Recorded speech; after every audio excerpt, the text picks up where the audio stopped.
It was supposed to be the perfect weekend.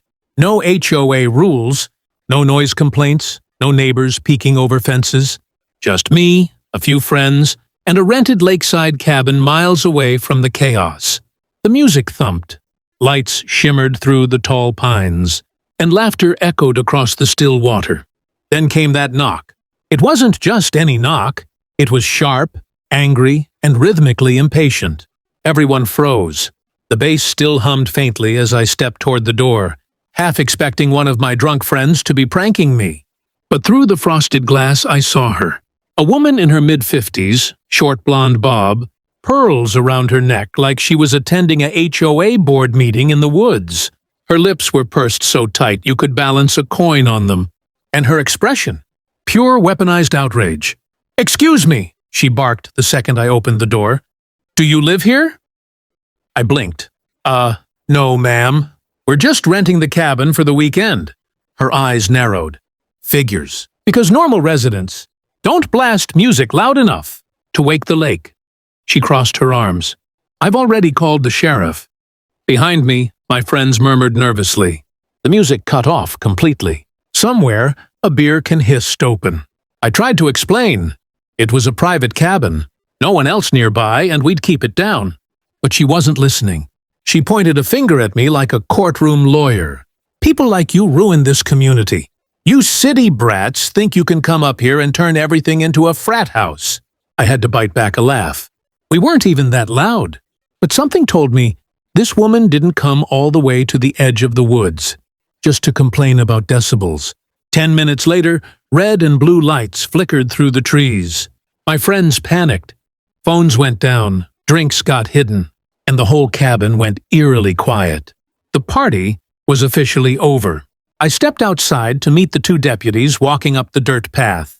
The so-called Karen stood beside them, arms crossed, wearing a triumphant smirk. The older deputy adjusted his hat and looked me up and down. "You the one hosting the disturbance, son?"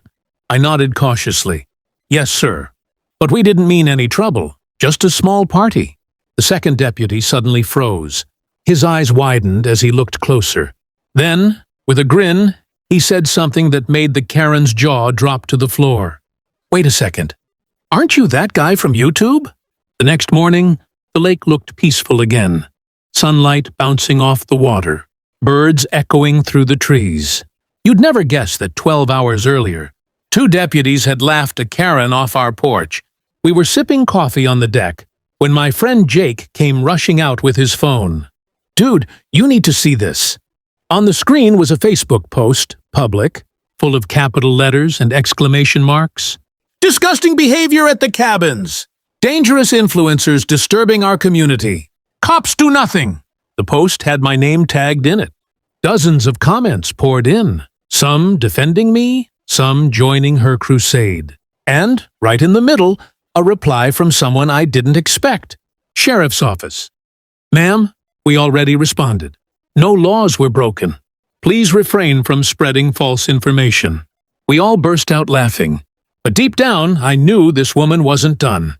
People like her never stop at one post. Sure enough, by noon, a black SUV rolled up the gravel path again. Out stepped the same Karen, now armed with a clipboard, sunglasses, and a man who looked like a local journalist. "Unbelievable," I muttered. She stormed up the steps, her camera already recording. "So here we have the so-called YouTube celebrity who thinks he's above the law," she announced, dramatically. "Tell me, how does it feel knowing your fame doesn't excuse bad manners?" I blinked. "You're live streaming this, aren't you?" "Of course," she snapped. The world deserves to see what happens when social media fame meets accountability. The guy behind her gave me a helpless shrug, like even he didn't want to be there.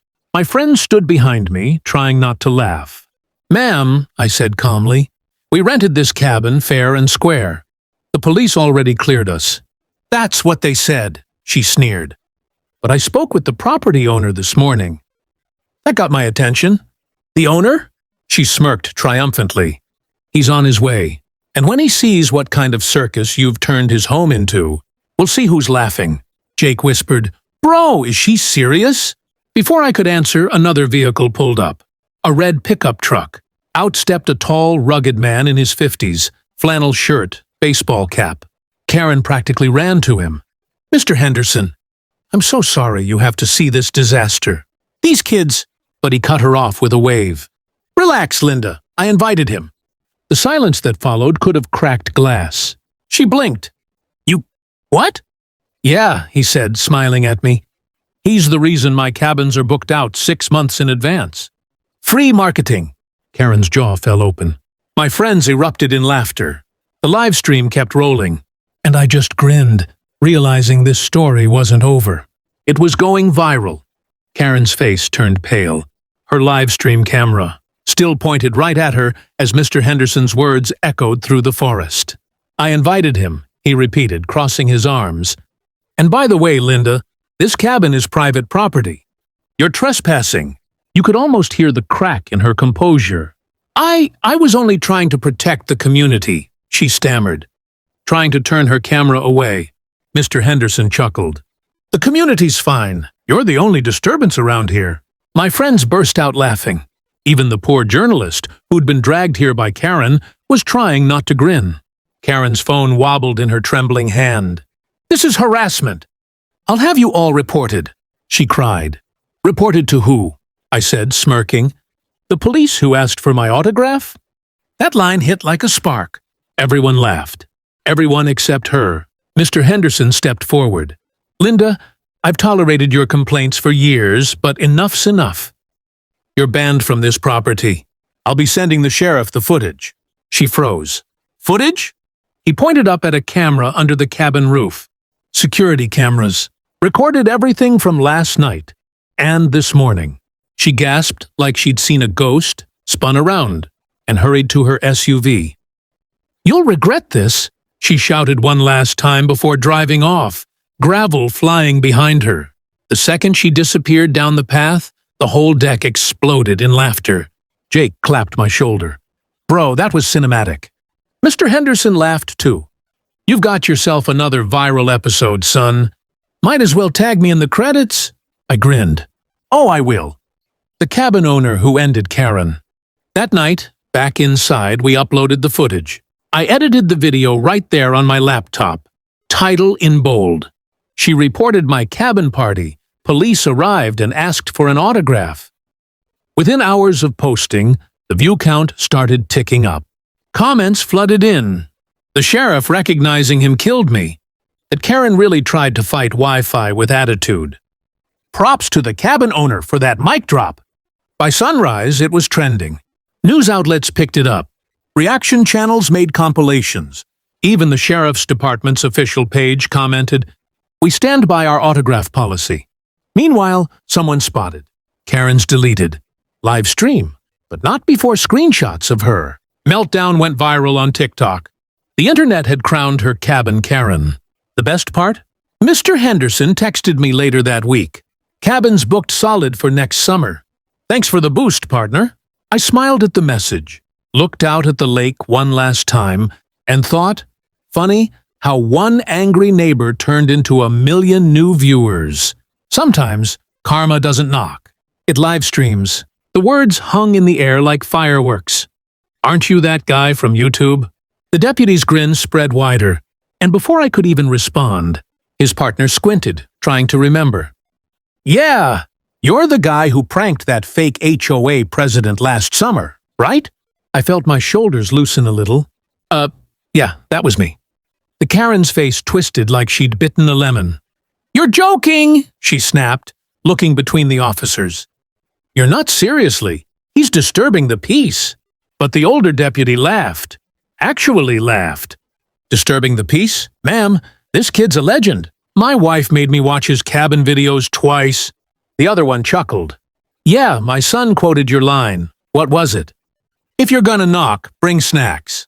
My friends peeked through the cabin door, stifling their laughter. The tension that had frozen the room just minutes ago began to melt. The Karen, on the other hand, went crimson. She marched toward the cops, waving her phone. "I have proof.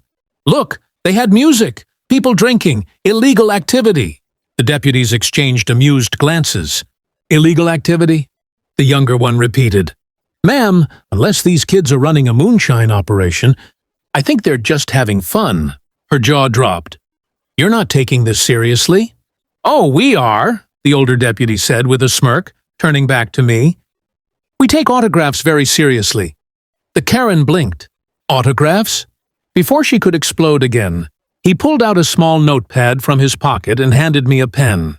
My wife's not gonna believe I met you up here. Mind signing this? Everyone inside the cabin burst into laughter. I could barely keep a straight face as I signed it, right there in front of the furious woman who'd just tried to shut down our night. She stomped her foot. This is ridiculous. You're encouraging bad behavior. The younger deputy turned toward her, serious now. Ma'am, the property's privately rented. They're not breaking any laws. Maybe let's call it a night, huh? But she wasn't done. I will be calling the county board. You'll all regret this, she spat, storming off toward her car. Her headlights flashed once before she peeled out down the dirt road. When her taillights vanished into the trees, the deputy laughed again. You sure know how to attract attention. Trust me, I said, shaking my head. I didn't plan this episode. He chuckled. Well, looks like you just got another one. As the deputies left, my friend turned to me, grinning. Bro, this is going viral. Karen calls the cops, and they ask for your autograph? I laughed. You think it's over? I said. Something tells me she's coming back. If you enjoyed this wild Karen encounter, hit that like button, subscribe for more HOA and cabin chaos, and don't forget to comment your favorite moment below. Maybe your comment will make it into the next episode.